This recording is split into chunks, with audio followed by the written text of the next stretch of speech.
The thing is, we don't just have humans on this planet. We have other kinds of devils around in different worlds next to our planet, and they influence some, especially those who already have warlike tendencies embedded in their being. Then it's easier for demons to influence them, to possess them, and make them cause war, cause trouble, or all kinds of suffering for other humans. That is the thing. So I'm glad that the moon people really protect themselves by high security. I hope it works that way forever for them. Because it's bad enough already that we cause suffering for each other here and cause life-threatening dangers to ourselves already, not to go to some peaceful world and disturb their life. That's not fair. They do nothing wrong to us. They even go around and try to help in whichever way they can for our safety.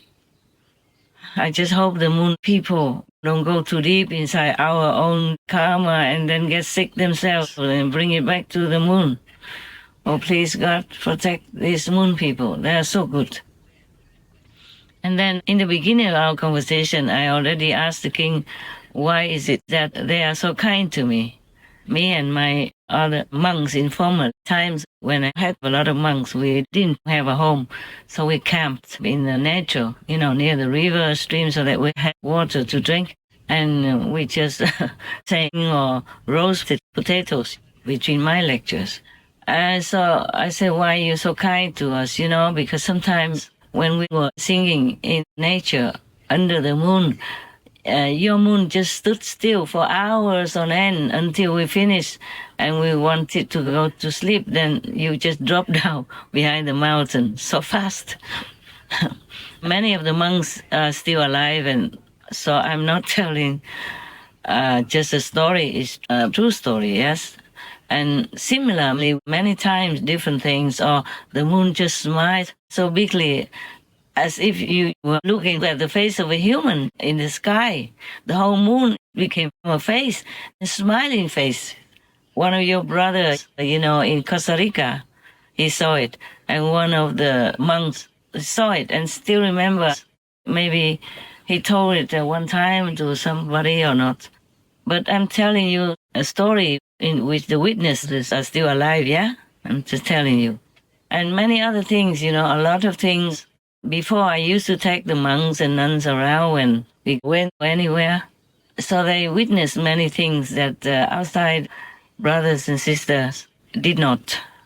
These are some of those things. So I asked him, also, sometimes you send me love, the moon, when I just think about you or try to take a photograph in an impossible corner of the forest, and you just send me a heart like that, so clearly, with even a black ring around the heart, so it made it more prominent.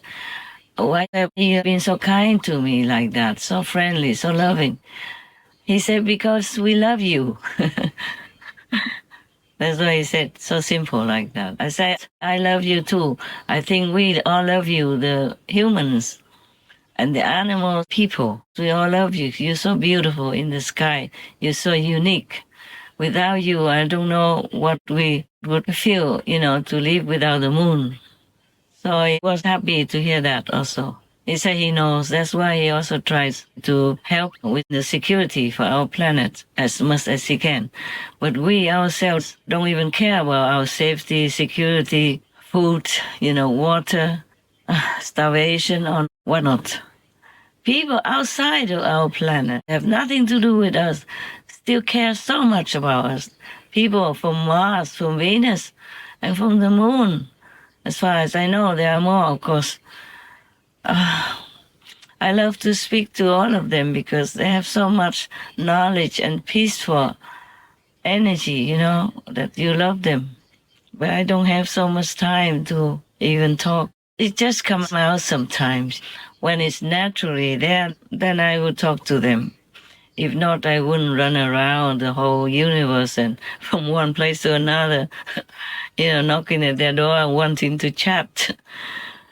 Just because the moon is right in front of us all the time, and the moon has been so kind and shows so much love to me, so friendly, even to the group of my monks and my nuns some years ago. At that time, we didn't have cameras. We were poor. We were just homeless. So we didn't record all these phenomena for you. But what I told you is all the truth. In fact, I missed many other details. Yeah, like sometimes we were on the beach or something and the clouds covered the whole moon. I just said, oh, I wish, the moon comes out. And then it came out immediately, took all the clouds away. I can see clearly. And of course, it could not be too long because too many clouds. So immediately it disappeared. But then it came back out again later. A lot of times like that. Also, the sun, the same. Whenever I come out with a camera, I want to take a photograph. Of course, in the forest, it's more difficult to find a clearance. But the moon tries so hard, always comes out of the cloud or moves to another space quickly where there are no trees for me to take photographs. I'm grateful to no end for all this love around. So the moon, the sun, the stars, and even the small animal people like squirrel and the bird people, all that, they come and talk, and they show their love as well. I'm grateful to no end to God's grace so that I have such beautiful memories to keep from the people that are not next to me, from the animal people, instead of being harassed or chased around or threatened by my own human people on this planet. So sometimes I feel very sad. So I thought, could I go and live with the moon or not? They say, yes, very welcome. I say, I guess I don't have that luck. But how about other humans? If they want to go and live with you, can they do it? So he said, yes, they can.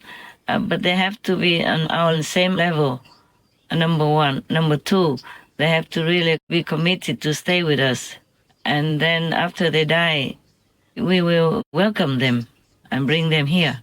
I say, but you have physical bodies now in your world, and the people from the Earth planet, if they die, then they don't have physical bodies anymore. How are they going to live with you then? He said, oh, we have an instrument. We can give them flesh and bones back, and then they will be just like they were alive, and they can live with us. So I said, how many humans have already been living with you here? He said, 403 up to now, 403. And they're happy together, of course, same level, same form, yeah, so happy forever. If they are accepted by the moon people and live there with them, they also are liberated forever. Yeah, but they have to be on the same level, at least fourth level, yeah? There's no fifth level up there, just fourth level. And of course, they have to check whether or not these persons are sincere, have good moral standards, high level, enlightened, peaceful, and like that before they accept them. Of course, who would like to have disturbances in such a peaceful and happy world like theirs? So I asked him whether or not their houses, I can see, but of course, we are having a conversation. I can't just say, oh, I see everything. You don't need to tell me. Just conversation, friendly. Also for you to know, yes? So I asked whether or not their houses are on the ground or in the air, because on many planets, more advanced planets, the houses are in the air, not on the ground like on this planet. He said, they are on the ground. I said, okay, do you walk also? Or because you have like flying cars and what we call here UFOs like that. Do you even walk? He said, yeah, on the ground, yes. Similar to this world, but they have flying cars if they go a long way, like from one corner of the inner moon to the other corner. Oh, yes. By the way, because I asked, do you live only on the bright side of the moon or on the dark side? He said both, on both sides. And so they use flying cars to drive around to see each other. But they don't have to drive like we drive cars here. They use the willpower to drive whatever vehicles or whatever things they have to lift up or to work with. There's no heaviness there. It's better, eh? Over here we need a lot of instruments to lift even just some stones. And sometimes we couldn't even do that. And instruments often, when kaput, we can't use them. They take a long time to repair, or we have to throw them away and buy new ones. I asked him, how does he feel about our world, He said he feels sad because we cause so much trouble to ourselves. And just a simple solution we could not even take up. He knows that I advocate vegan to save the planet and to make forever peace here, but it takes so long and the whole world not completely vegan. So he knows all that and he says he feels sad. It's just one little solution and we could easily take it up to save the whole world so that the humans can continue to live on such a beautiful planet. He said our planet is very beautiful. Yeah. Many planets envy that because we could live outside of the planet and not worry about anything. Meaning on top of the soil, on top of the earth. And we could also live inside the earth, the hollow inside the earth, just like they are living in the moons in space right now. See? They also could make their own moon, their own sun, but they can regulate them so that the temperature is always the same, very healthy, good air. And I asked him, so you have light all the time or what? He said, no, at the night. When we need to rest, then it turns off automatically. So everything there is peaceful and easy. If they don't have to eat, I guess it's more easy than on this world where people fight for food and drink and all kinds of comforts, out of greed even. Otherwise, the planet can support enough for everybody to have enough food and comfort, the simple life. But the humans always think the more the better, so grabbing more and more is never enough. That's why there are so many problems. There's so many problems because of greed. And the strong oppress the weak like that.